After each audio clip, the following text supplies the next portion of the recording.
Everyone, अस्सलाम वालेकुम। Hope कि आप लोग बिल्कुल ठीक होंगे। So today I have a question for you. Are you sad? Are you depress? क्या आप परेशान हैं, बहुत लो फील कर रहे हैं, इस वक्त बोर्डम फील कर रहे हैं और अभी फ़िलहाल आपको ये लग रहा होगा कि of course I am feeling depressed, I am feeling this, I am feeling that और यही मेरा प्रॉब्लम है। सो मैं आपसे ये कहूँगी कि ये आपका प्रॉब्लम बिल्कुल भी नहीं है। आपका मेन प्रॉब्लम है कि आपको अपना माइंड मैनेज करना नहीं आ रहा। और वो कैसे?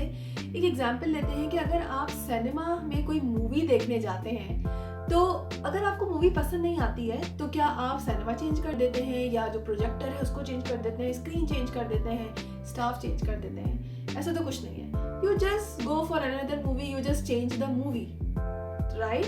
तो इसको इसी तरह लें कि अगर मैं आपको कॉन्शियसनेस की थ्योरी बताऊं तो इट्स लाइक दैट कि जो आप इस वक्त आपकी लाइफ में जो कुछ भी हो रहा है, इस वक्त आप अच्छा या बुरा एक्सपीरियंस कर रहे हैं इस ब्यूटीफुल लाइफ के थ्रू। आपकी लाइफ में कुछ प्रॉब्लम्स हैं, कुछ अच्छाइयाँ हैं, कुछ जो भी है आपकी लाइफ में, तो वो सारी चीज़ें जो है वो लिटरली वो एक आपका प्रोजेक्टर है। ठीक है, आप जो कुछ भी है वो एक तरह से consciousness is like a projector और आपकी जो मूवी है वो थॉट्स हैं। तो फिर यहाँ पे आपको क्या चेंज करना है? यहाँ पे जिस तरह से मैंने कहा आपने मूवी चेंज करनी है, तो यहाँ पे भी सिर्फ और सिर्फ आपको अपनी थॉट्स चेंज करनी है। सो जो भी हमारे इस वक्त थॉट्स हैं वही हमारी रियलिटी हमें अपनी लाइफ के थ्रू पता चल रही है। अगर आपकी लाइफ में कोई प्रॉब्लम है तो आपको ये पता चल रहा है कि वो आपके थॉट्स के थ्रू है। It's a very big responsibility. हम इसके बारे में आगे भी बात करेंगे। तो होता क्या है, क्वांटम फिजिक्स भी इस चीज़ को प्रूव कर चुका हुआ है कि हमारे ब्रेन के अंदर न्यूरॉन्स होते हैं जो एक्टिव होते हैं जब हम कुछ सोचते हैं। जैसे ही वो हम कुछ सोचते हैं और इट डिपेंड्स कि हम कैसे क्या किस तरह से सोच रहे हैं, तो उसी तरह से हमारी बॉडी के अंदर वाइब्रेशन बनती है, एक एनर्जी होती है और वो एनर्जी क्वांटम फिजिक्स के कॉन्सेप्ट के मुताबिक, जो कि ऑलरेडी प्रूव हो चुकी हुई है, वो इस यूनिवर्स में जाती है, वो इस स्पेस में जाती है और वो इस एनर्जी को मैटर में चेंज करके हमारे सामने जो आज हम एक्सपीरियंस कर रहे हैं इस तरह से वो हमारे सामने आती है। तो सोचें कि आपकी थॉट्स का कितना अमल दखल है इन सारे प्रोसेस में। सो अभी तक हमें ये तो समझ आ गया है कि हमारे जो थॉट्स हैं उसका काफ़ी इन्वॉल्वमेंट है। तो हमेशा याद रखें, जब भी आप कोई थॉट सोचते हैं, हैप्पीनेस थॉट या सैडनेस या हर्ट, ब्लेम, तो आपके बॉडी के अंदर केमिकल बनते हैं। ठीक है, ये सारा प्रोसेस है। ये थोड़ा सा बायोलॉजी में मैं आपको बता रही हूँ और उस केमिकल से हमारी वाइब्रेशन बनती है।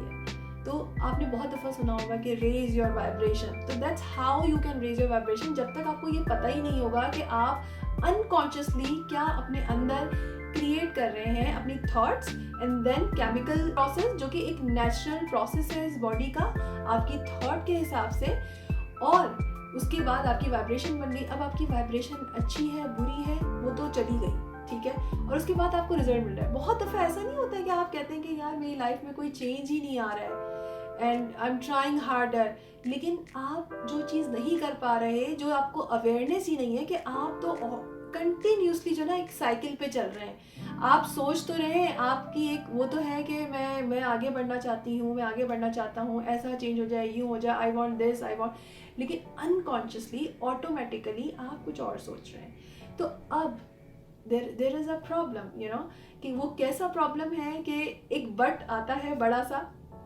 लेकिन अगर उसको आप समझ जाए कि इतने आप कंडीशन, इतने सालों से आप एक ही तरह की सोच, नोन चीज़ों पे चल रहे हैं, आप एक ही तरह की सोच रहे हैं, आप डेली बेसिस पे जब सुबह उठते हैं, जैसे मैं हमेशा कहती होती हूँ, वही सेम इमोशंस, वही, it's not easy to break.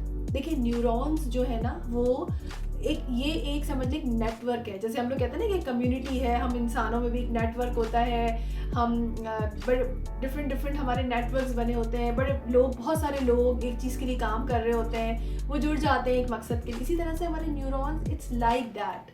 आपकी एक थॉट आई, दूसरा फ़ौरन से चिपकेगा, तीसरा न्यूरॉन फ़ौरन से चिपकेगी। हमारे ब्रेन में ये सब चीज़ें हो रही होती हैं, हमें तो नहीं पता चल रहा होता। That's how you make your vibration.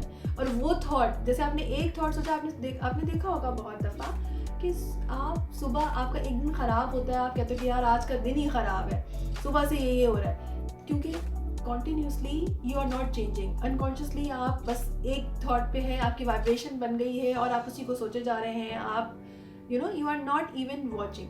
तो सबसे जो इसका अगर मैं कहूँ कि इसका सोल्यूशन क्या है, हाउ यू कैन ब्रेक, आपको इस न्यूरॉन के इस पैटर्न को ब्रेक करना है ताकि जो आपका केमिकल वाली चीज़ें जो है अंदर जो प्रोसेस हो रहा है वो अच्छा बने, ताकि आपकी वाइब्रेशन अच्छी हो जाए।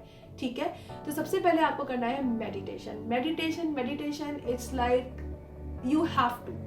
और हमेशा याद रखें, मैं हमेशा कहती हूँ कि मेडिटेशन इट्स नॉट कि आपको कोई अचीव करना है कि मैं बस एक रिलैक्सेशन हो जाऊँ, वो तो बाय प्रोडक्ट आपको रिलैक्सेशन मिलेगी ही, लेकिन मेडिटेशन का मतलब भी यही है, अगर आप इवन बैठे हुए भी नहीं हैं, जस्ट बी अवेयर, अपनी ब्रीदिंग पे फोकस कर लें और वो अनकंफर्टेबल जो फीलिंग्स हैं उसको भी एक्सेप्ट कर लें please. This is the very very basic first step.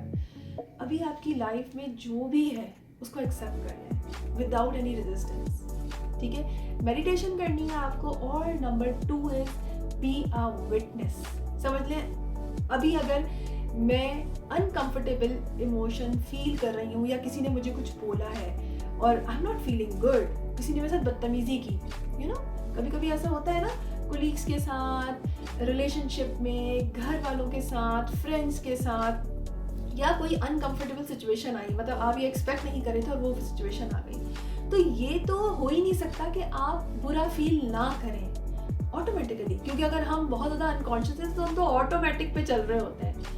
तो प्लीज़ बी अ विटनेस, थोड़ा सा ना पॉज देते हैं। फॉर एग्जाम्पल, कोई आपके साथ बदतमीजी कर रहा है ना, your partner, whoever the person is, या सिचुएशन ऐसी आ गई है, तो थोड़ा सा ना इनर जाके ना ये देखें कि आपको इस वक्त अर्ज क्या हो रही है, रिएक्शन देने की अर्ज हो रही है, अपने आप को सही मतलब होने की आपको अर्ज हो रही है।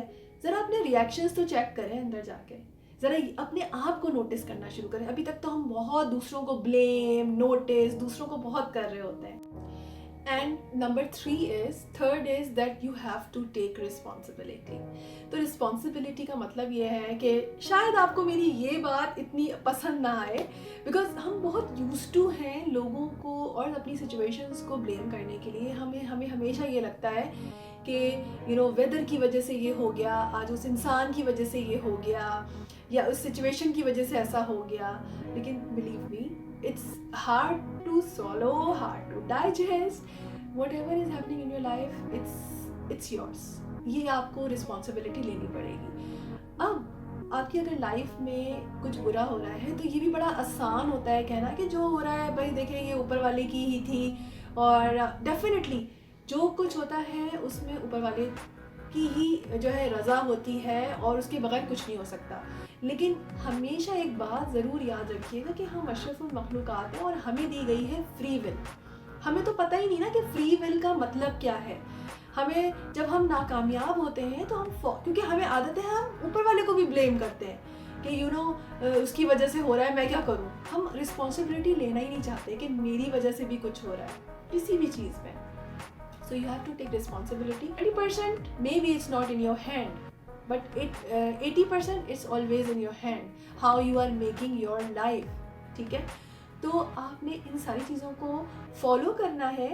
और जब इस सारी चीज़ों को हील करके देखें, ये जो है ना न्यूरॉन के पैटर्न्स को ब्रेक करना, अपनी कंडीशन को जो सालों से चली आ रही है, 30 years, 20 years, 15 years, it's not easy. लेकिन जब आप विटनेस होना शुरू हो जाएंगे, अपने आप इनर को झांकना शुरू हो जाएंगे, देखेंगे कि मेरे रिएक्शंस क्या निकलते हैं इस सिचुएशन में, अभी मैं क्या सोच रहा हूँ, अभी मैं क्या सोच रही हूँ इस वक्त। Ask yourself these kind of questions कि मैं इस वक्त क्या सोच रही हूँ, इस वक्त मेरे अंदर क्या फीलिंग्स चल रही हैं। देखिए, हम लोग हमेशा याद रखें, जब हम सब के पास जो है स्मार्टफोन्स हैं, ठीक है, और हमें नोटिफिकेशंस आते हैं, राइट, हमें पता चलता है कि इसका व्हाट्सएप आया है, अच्छा ये ईमेल आई है, तो समझ लें ये जो आपके इमोशंस है ना, दे आर लाइक नोटिफिकेशंस। ये बार बार पॉपअप होंगे और आपको बोलेंगे check it out, check it out. जब तक आप उसको चेक नहीं कर लेते वो नोटिफिकेशंस आता रहता है। सबको पता है ना ये बात। तो इमोशंस को भी ऐसे ही लें कि अगर आपके अंदर कोई अनकंफर्टेबल है, उससे घबराए नहीं या उससे फैड अप ना हो, फ्रस्ट्रेट ना हो। Instead just focus on these emotions. Because universe आपको ना हमेशा अच्छाई की तरफ लेके जाना चाह रही है। जो आपके अंदर कमियां हैं उसको सॉल्व करना चाह रही है। तो इस पे ज़रूर फोकस करें और अपना बहुत सारा ख्याल रखें और मुझे कमेंट करके बताएं कि आपको ये वीडियो कैसा लगा। अल्लाह हाफ़िज़।